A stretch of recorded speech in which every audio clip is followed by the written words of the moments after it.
সুরের বাচ্চা ভালোবাসা। প্রিয়ঙ্কাকে আমার নামে উল্টো পাল্টা বুঝিয়ে তার মনের ভিতরে বিষ ভর দিয়া মরে যাও। তবে তুই যা করছিস তুই জানিস না সাদা কুকুর। এই সুরের বাচ্চা আমার কলজিতে পেট্রোল ঢেলে ডেসলাইমের দিয়েছে। আমার প্রিয়ঙ্কাকে উল্টো পাল্টা বুঝিয়ে আমার কাছ থেকে তাকে দূরে সরিয়ে দিয়েছে। আমি যদি বেঁচে যাই হামসাফার, তোকে কিন্তু দুনিয়া থেকে সরিয়ে দেব। কাকে সরাবে বে? ছেড়ে দে, ছেড়ে দে, মরে যাবে, ছেড়ে দে। যা কিছু বলেছি ঠিকই বলেছি। যা কিছু বলেছিস ঠিক বলেছিস? হ্যাঁ ঠিকই বলেছি। বল শালা ভুল বলেছি বল। তুই তো বেঈমান বে শালা। গুদমানি ভাই, আমি বেঈমান? আমার ভালোবাসার মানুষকে খেললে বাদে ফুল সজ্জা পারবো তুমি? বল শালা ফুল সজ্জা করবো না বল। বেঁচে থাকলে ওকে নিয়ে ফুল সজ্জা করবো। ছাড় ছাড় মারবে, ছাড়, মরে যাবে, ছাড়। মেরে দেবো চুদির ভাই খাইছি। ছেড়ে দে, ছেড়ে দে হামসাফার, ছাড়। ছাড় না বাড়া, মরে যাবে তো নাকি? শালা শালা ভিতর জানি দিস না। ছেড়ে দে না বাড়া, আমি বলছি ছাড় না। মাংমারানি ভাই বিশ্বাসঘাতক। ছাড় না বাড়া, ছাড় না। এরকম বেঈমান বন্ধুকে মেরে দেওয়াই দরকার বে। তুই এখান থেকে আর বেঁচে ফিরে যেতে পারবি না হামসাফার। এখন এখান থেকে চো, ও মরে গেলে অসুবিধা আছে। আবার আসবো আমি, তখন থেকে জানে শেষ করে দেবো আমি। সুরের বাচ্চা চাহার চ।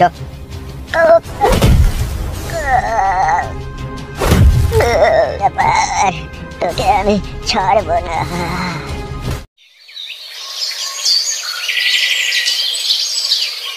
কি বলছিস এইসব তুই? এমএলএ সাহেবের লোক কালুকে মারতে মারতে নিয়ে গেল।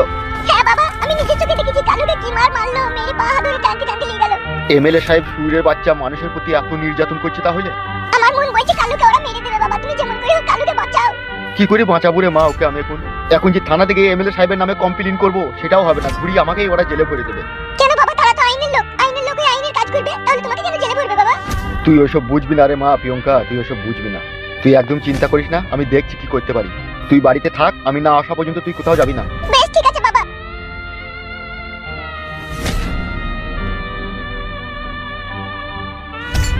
বাবা যদি এই সংসারে না থাকতো, এই সংসারটাকে কি অবস্থা হতো সেটা আমরাই বুঝতে পারছি। কাঁচের গ্লাসের মতো ভেঙে টুকরো টুকরো হয়ে যেত। তুমি চলে যাওয়ার পর আমাদের জীবনে যে কি কষ্ট এসেছিল সেটা আমরাই জানি। সত্যি করে বল, বিশাল কষ্ট হয়ে যাবো। সেই সব দিনগুলো মনে পড়লে বুকের ভিতরটা কিরকম কেঁপে ওঠে আমার। আসলে ভালোবাসাটা এমনই একটা জিনিস না বউ, খালি ঘাড়ের ভিতরে খালি সুর সুর দেয়। কি বললে? ভালোবাসাটা যখন আমি ওই এমএলএর বউকে ভালোবেসে ফেলেছিলাম না, তখনই খালি আমার ওইটা মনে হইতো। কি মনে হইতো তখন? বলবো বউ, রাগ করবো না তো? কি আর রাগ করবো বলো? বলছি দেখো। বলো না বলো। ওই এমএলএর বউকে যখন আমি ভালোবেসে ফেলেছিলাম না, তখন ওকে আমি সব জায়গাতেই দেখতে পেতাম। আর খাটি মনে হইতো ওই আমার জীবনের নিঃশ্বাস। ওকে ছাড়া নিঃশ্বাস বন্ধ হয়ে যাবে। মন খারাপ করছি না তো বউ, বলছি বলে। মন খারাপ করিনি, যতই তোমাকে দেখছি ততই আমার আশ্চর্য লাগছে। থাক তাইলে আর বলবো না। তোমার মন খারাপ করে দিতে আমার কোনো লাভ নাই বলো। পুরুষ মানুষের মন বোঝা বড় মুশকিল। বাড়িতে আছিস রে চঞ্চল? বাবা মাঠে গেছে গো ছোট কাকা। কিছু বলবো নাকি কাকা? বাবার সাথে এটা কথা ছিল। তাহলে বাবাকে আমি ডেকে আনবো কাকা? হ্যাঁ ডেকে তো আনতে হবে, একটা দরকারি কথা আছে। বেশ ঠিক আছে, তুমি বসো, আমি এখনই ডেকে আনছি। বাবা মাঠে আছে। বেশ যা, তাড়াতাড়ি আসবি।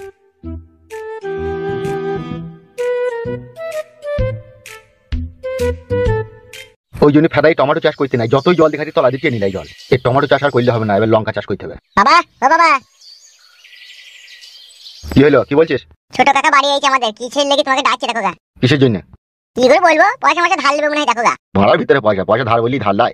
দেখো গা চলো। বুঝছো?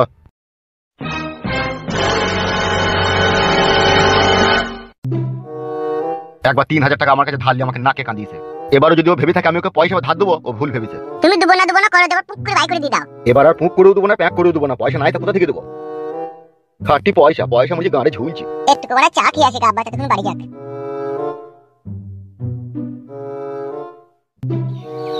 কি আর বলবো বৌদি তোমাকে, আমার পুরা কপাল জানো তো। সে তো সবই বুঝতে পারছি ভাই, কিন্তু কি আর করবা বলো।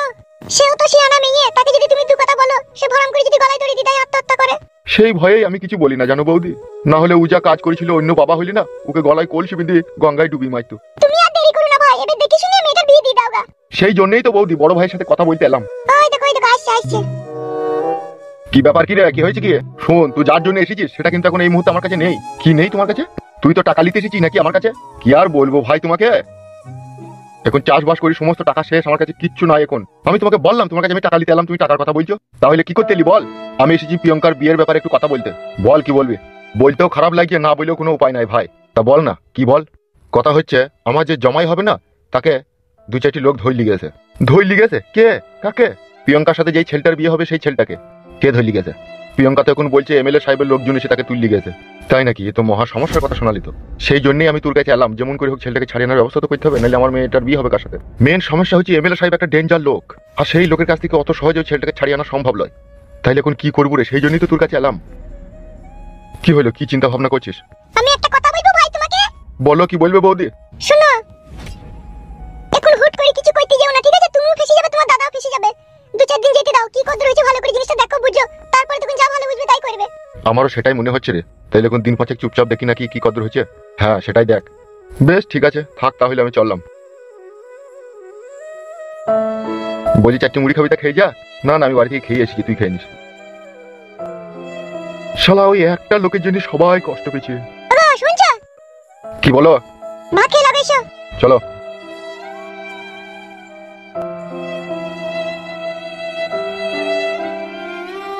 হ্যাঁ বাপ, হাই তো ফুটো আসছে কই রে? সেটাই তো বাবা, ও এটা কি আসছে মনে হচ্ছে না? হ্যাঁ তার মতোই তো লাগছে মনে হচ্ছে। ওই আসছে মনে হচ্ছে।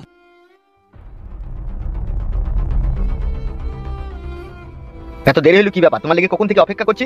বাবাকে মাঠে ডাকতে গেছিলাম বলে দেরি হয়ে গেল। তাহলে এবার বলো আমরা কি করবো? এবার কিন্তু যা কিছু করতে হবে কোনো চিন্তা ভাবনা করে করলে হবে না, হারামদুরুম করে দিতে হবে। কি হারামদুরুম করে দিতে হবে? কাকা তুমি শোনো একটা কথা। বল, কি বলবি? একটু কাছে সরে এসো, দেয়ালেরও কান আছে। বল, কি বলতে চাচ্ছিস বল। কথা হচ্ছে এমএলএ সাহেবকে সরিয়ে দিতে গেলে পারে, আর ফালতুর বউকে ওখান থেকে বাই করে আনতে গেলে একটা ছোট পারানি প্ল্যান করতে হবে। কি প্ল্যান? প্ল্যান হচ্ছে কাঁটা দিয়ে কাঁটা তুলতে হবে। সেটা কিরকম? সবার আগে আমাদেরকে একটা ভালো মেয়েকে পয়সা দিয়ে ভাড়া করতে হবে। মেয়ে ভাড়া করে কি হবে বে? ফালতু রে, তুই যদি বুদ্ধি থাকতো তাহলে তো হয়েই যেত। সব বুদ্ধি ছিল বে আমার, তুই লেগে বুদ্ধি জ্ঞান আমার সব হারিয়ে গেছে। তুই কি বলতে চাচ্ছিস কি? ভালো করে আমাকে বল না ব্যাপারটা। আমি তোমাদেরকে আগেই কি বলেছিলাম যে আমার প্ল্যান অনুযায়ী যদি কাজ করে তাহলে আমি ফালতুর বউকে বাই করে এনে দেবো এখান থেকে, বলেছিলাম তো? হ্যাঁ তা তো বলেছিলি। তাহলে প্ল্যানটা আমি দিচ্ছি তো। তা বল, কি বলবি? এক কাজ করো, ফালতুকে আমার সাথে নিয়ে এসো। কোথায় যাবি কোথা তুই? আজকে বললাম এসো, বেশি না বকে। চালাতে চালাতে আব্বা।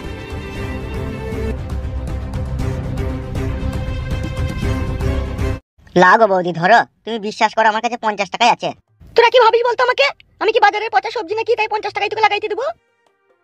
আমি বলছি তো বৌদি, আর পরে যখন লাগাইতে আইবো তখন 150 টাকাটা দিয়ে দেবো। ফালতু সকাল সকাল মুড খারাপ করিস না, এখান থেকে যা। 50 টাকায় দুটো দেশি মুরগি ডিম কিন গা, কুসুম ডালি হ্যান্ডেল মার গা যা। এই ফকিং বৌদি 500 টাকার কম কারো কাছে সয় না, বুঝলি তো? আমি দিয়ে দেবো তো, বলছি তো তোমাকে। এইসব আরামায়েশের ব্যবসা ধারে হয় না, বুঝলি তো? টাকা ফেলতে কাজ করতে চলে যা, ফালতু বকিস না, যা এখান থেকে। বাল আমার, অত নিমক খারাম কেন তুমি? বাকি পয়সাটা আমি দেবো না নাকি? না দিই না আমি? শুধু আমার বউ বেড়াইতে গিয়েছে বলে সেই জন্য তোমার কাছে আসা, নাহলে আমি আসতাম না। আসতেই বা কে বলে তোকে? পয়সা নাই করি নাই, তোকে আমি আসতে বলেছি নাকি? তোমার কাছে শুয়ে তোমাকে প্রায় 1 লাখ টাকা মতো দিয়েছি, আর এই 200 টাকাটা আমি দেবো না তোমাকে? পালা পালা, কাস্টমার আছে, ফালতু ঝামেলা করিস না, পালা। তাহলে দেবা না তাই তো? এই পিতা কপালি ছুড়া, পালা এখান থেকে। কি হলো কি ফকিং বৌদি, এনিথিং রং? এই দেখো না বইনির সময় তো এসে কিরকম কেচলা কেচলি করছে। এইসব ব্যবসা ধারে হয় না রে খাপা, বুঝলি? তোর ফাটছে নাকি? তোকে কথা বলতে বললাম নাকি? তুই ফালতু বকিস না, তুই এখান থেকে যা। ঠিক আছে লেওড়া, মনে থাকবে।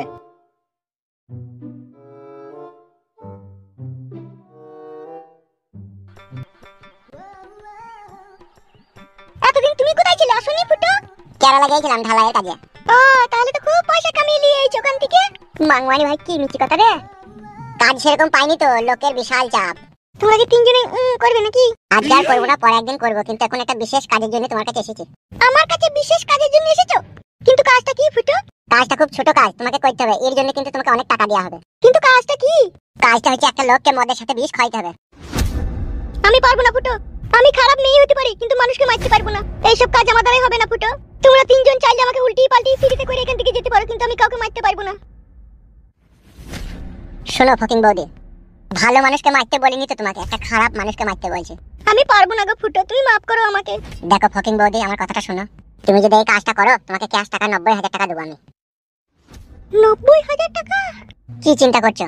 মদের সাথে 20 টাকাকে খাইতে হবে। আমাদের গ্রামের এমএলএ বিকাশ দত্ত সাহেবকে।